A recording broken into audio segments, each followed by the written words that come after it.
Following the huge success of Resident Evil, Capcom had come out swinging, and in 1998, Resident Evil 2 was released, arguably one of the most popular and well-received Resident Evil games released at the time, the same accolades that would incidentally follow the remake of the same game. It's amazing how fast games used to come back out in the 90s, huh? But the question is, why? What did Resident Evil 2 do that made it so memorable and beloved to this day, more so than almost any other game in the series? In our continuation of the Resident Evil saga, let's take a dive into Resident Evil 2 back on PlayStation 1. If you enjoy these videos, check out all the other videos on the channel, and don't forget to subscribe and leave a comment down below with your thoughts on Resident Evil 2. I've been looking forward to playing this game for a long time. Much like the first, I only ever played it in bits and spurts, never fully playing it all the way through. So without further ado, let's dive right in.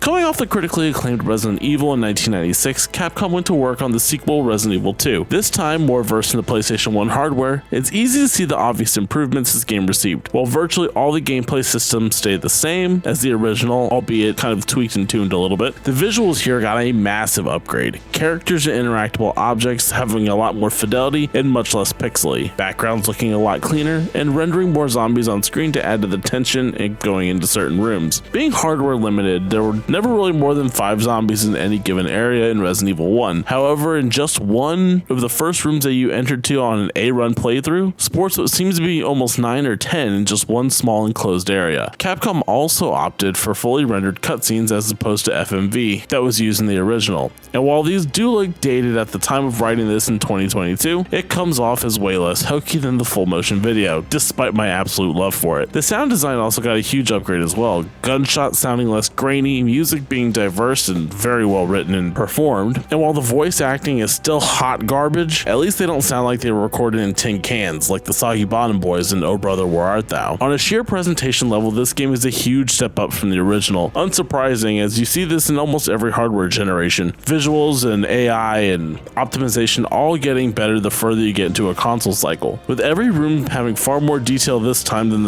its predecessor. Really makes this police station feel lived in, as if it was just an operation before the outbreak. I think of the STARS room in particular, the special unit from the first game, with each desk being recognizable as being one of the former casts, Chris, Jill, Rebecca, and Barry. Seeing Rebecca's iconic first aid satchel behind the desk or Chris's jacket hanging on the wall shows a glimpse into that these worlds are connected, which I can always appreciate. The way that Resident Evil from the very beginning expanded on its lore and story to continue game by game, all in service of its plot, even after what would seem to be a hard reboot after Resident Evil 6, which we will definitely get into. It's something I can always appreciate about this series. They all seem interconnected together, and it just makes everything have much more continuity with each other. However, with it only being 2 years after the fact, we still have the lauded tank controls here in Resident Evil 2 as well. If you didn't watch the last video, here's the TLDR. Tank controls are exactly what they sound like. You hold up to move in a straight line, and left and right turn your character in that direction. While still a pain in the ass to get used to for the first bit, I don't know if it was just using the sticks this time, but the movement itself did feel a lot smoother to control. The main gripe that I have for this game is that some of the camera angles the game leans into, as it still does the static camera angles from the first game, especially in the outside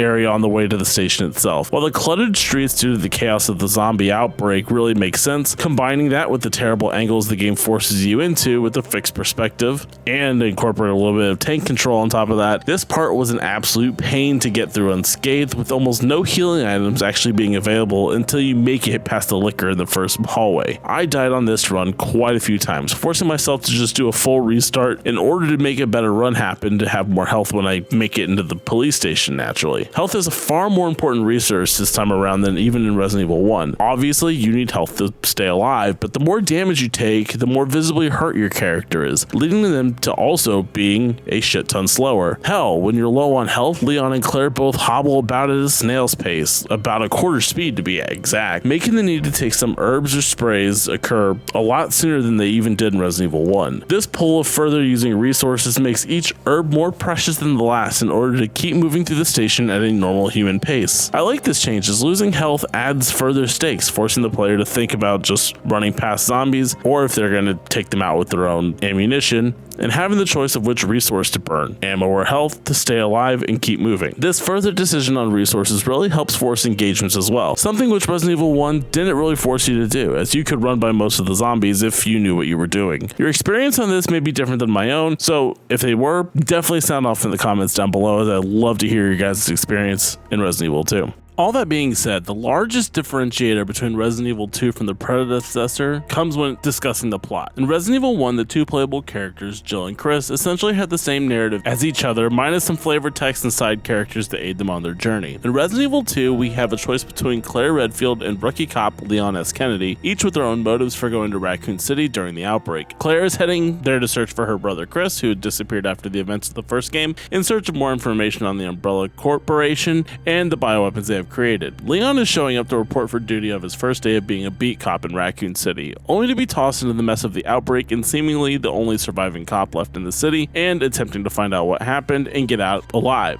Both paths here lead to the police station, and unlike Resident Evil 1, you're required to play both characters to get the true ending of the game and complete their respective stories. When running the B run, in my case as Claire, you're met with a different point of entry as well as harder enemies out the gate due to the fact that the player should have already run through the police station in the first place. With the change-up of key item placements, different weapons, and the ability to leave items behind from the A run, such as the machine gun or the extra inventory slots, all lead to both runs feeling distinct, a huge step up from the Resident Evil 1 split. Plus, the inclusion of Mr. X in the B route is just downright amazing, an unkillable enemy that will follow you throughout the police station with the sole purpose of killing the player. The idea in Resident Evil 2 is pretty rudimentary, something which will be further expanded on in Resident Evil 3, as well as super fleshed out in the Resident Evil 2 remake, which we'll do a future video on that here real soon. It's a fun bit of tension to have the player put on the back foot whenever he shows up to play, and it truly is kind of terrifying, where the only way out is to run, much like how horror games are now. With all these differences in the narrative structure of Resident Evil 2, it'd probably be best if we hopped on into it. There's a bit more to get into here than there was with Resident Evil 1 for sure, and we'll be going through this in the way that I played, Leon for run A and Claire for run B. We begin with the game's recap of Resident Evil 1, to then be taken to the streets of Raccoon City, a Jeep pulling up to a dead body and outstepping rookie cop Leon. A truck pulls out of the gas station, followed by some zombies. As Leon's inspecting the body, he becomes surrounded by zombies, and after blasting one and backing into the alley, he turns to be face to face with Claire, also being chased. Saving her, the two make it to an abandoned cop car and speed off into the distance. They discuss why both of them are there, Leon showing up for his first day and Claire searching for Chris. Cut short, a gas tanker speeds towards the car and both jump out, separated by a blaze of fire and burning gasoline between them, leading into the game itself. Battling through the streets, Leon makes his way to the police station, hoping to find it relatively safe, only to be sorely mistaken. Finding one single cop bitten and wounded in the other room, he fills him in on the events of RE1, and the dying cop tells Leon to rescue any of the survivors in the other rooms and hands him the blue card key, telling him by gunpoint to get out and save himself. Leon begins to explore the police station, only to naturally find no survivors, but zombies and the newest enemy to join the cast of biomutants in Resident Evil series, the Lickers, a quadrupedal mutant with an exposed brain and massive tongue. Much like the Hunters, the enemies are a pain in the ass to kill, using a ton of ammunition, and unlike the Hunters, are introduced near the very beginning of the game. While exploring the police station, Leon makes his way to the parking garage, running into a woman in a red dress named Ada Wong, who claims to be looking for her boyfriend John, who was an Umbrella scientist stationed in the area. Working together, the two move the truck to find a reporter locked in one of the jail cells named Ben, a reporter that has knowledge of what Umbrella's been up to and how the police chief has been potentially aiding them, but refuses to open the gate as his only protection from the oncoming living dead horde, and telling Leon and Ada that there's a way to escape out through the sewers in the back of the kennel. Ada runs off, only to be caught up by Leon and asks him to boost her into a small hole, where she runs into a small girl named Sherry, who we'll talk more about later, and drops a pendant that Ada scoops up and tells Leon to move on and find another way through. Back to exploring the police station, Leon finds his way using some chess piece circuit breakers, and after heading back down to the door of the sewers, he finds Ben bloodied up by an unknown enemy. Ben hands Leon the evidence on Umbrella and of Chief Irons, who's been helping Umbrella hide the creation of the T-Virus as well as the newest edition G-Virus. Heading into the sewers, the two encounter a woman who begins taking pot shots at Ada, and with Leon being the sweet gentleman he is, dives to take a bullet for the woman he just met. Ada gives chase and ends up cornered by said woman, who reveals herself to be Annette Birkin, Sherry's mom and the wife of William Birkin, the creator of the G-Virus. We get a pre-rendered cutscene where we see William Birkin being accosted by Umbrella soldiers trying to take control of the G-Virus, and in an attempt to only save himself, injects it into his own body, and we see him slowly begin to mutate and take out the rest of the soldiers. A bioweapon, much like the Tyrant tyrant from Resident Evil 1. The T-virus is released in the scuffle, hence why Raccoon City is now a fucking zombie pit. Leon awakes to find Ada basically bitch slapping Annette off of the railing, and the two proceed down further into the sewers, locating a tram that leading them to the abandoned Umbrella facility. However, as we saw, the now mutated William attacks the tram and wounding Ada in the process. Leon holds them off, and as they make their way down to the labs below, takes her to the reception area and moves out to find something to treat Ada's wounds. Exploring the facility, we'll learn more about the Umbrella's creation of the G-virus, and again we run into Annette, who thinks you're there just to steal the G-virus from her and tells Leon that Ada's really a spy for quote-unquote the agency, and she's there to locate and steal the virus for herself. Leon, being ever gullible, tries not to believe, but before he is shot by Annette, the facility begins to shake and a pipe falls down. Knocking Annette out, the self-destruct sequence then begins.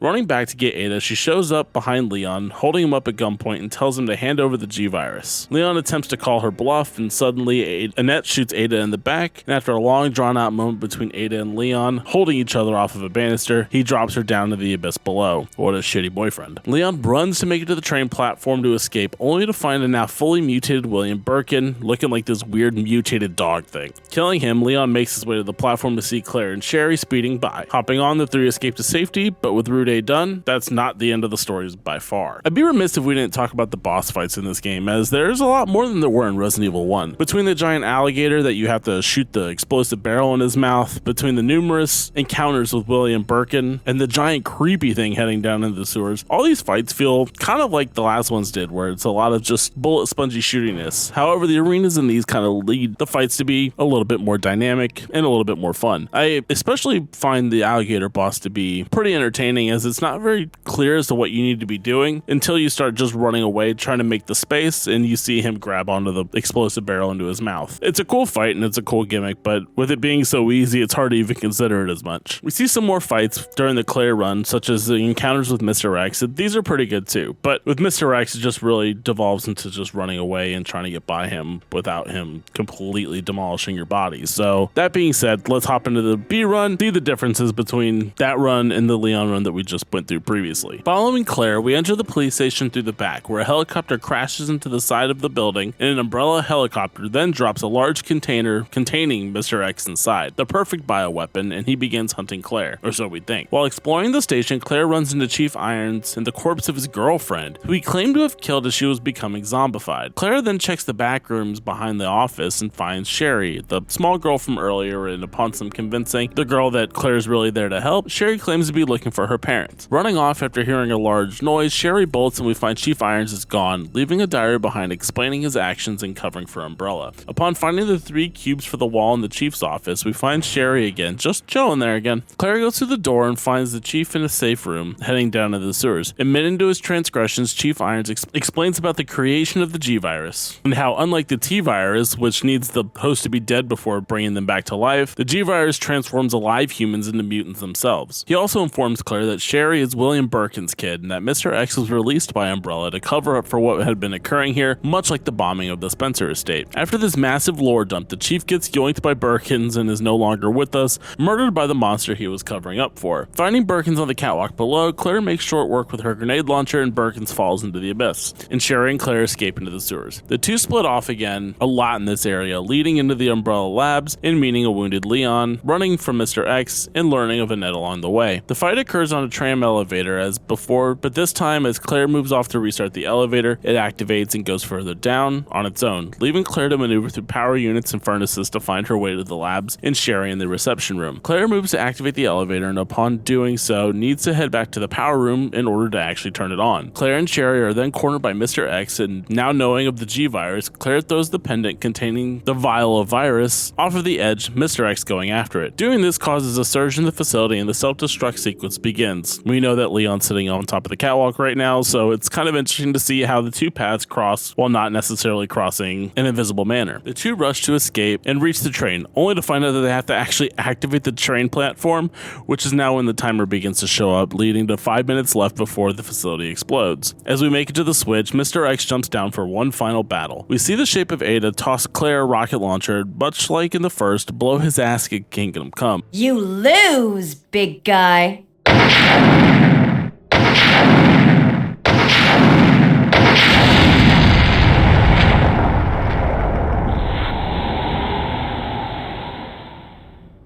This means that Ada's not dead despite falling down a countless number of stories into literal nothingness, so it's safe to say she's going to be showing up later in the series as well. Leon joins them on the speeding train as we saw at the end of the Run A to escape, only to have the train alert them of a biohazard on board. The three turn around to see a massive flesh monster that is the final form of William Birkin in the back of the train, slithering towards Leon. Leon unloads everything in the arsenal and once defeated, begins to disintegrate, only to come back with a vengeance thereafter, ripping the train apart. The three working together, Sherry flipping the e-brake, and the three sprint to the tunnel entrance. Now a bright and beautiful day outside as the explosion of the Umbrella facility disintegrates anything from the tunnel and beyond. A vast difference from the dark and horrid night the three had just endured. The gang deserves some much needed rest, but Claire stands up, knowing it's not over until she finds her brother's Chris. We then fade to black. There is a ton going on here, and while once again, much like the first, a lot of it's working your way through winding corridors in one small area, solving puzzles and blasting zombies. However, unlike Resident Evil 1, where you wandered aimlessly for about 3/4 of the game, here in Resident Evil 2, you are actually moving forward with some sort of purpose. For Leon, it's saving Ada and finding a way to escape while learning about Umbrella and the G-Virus along the way, and the betrayal at the end just adds all that insult to injury.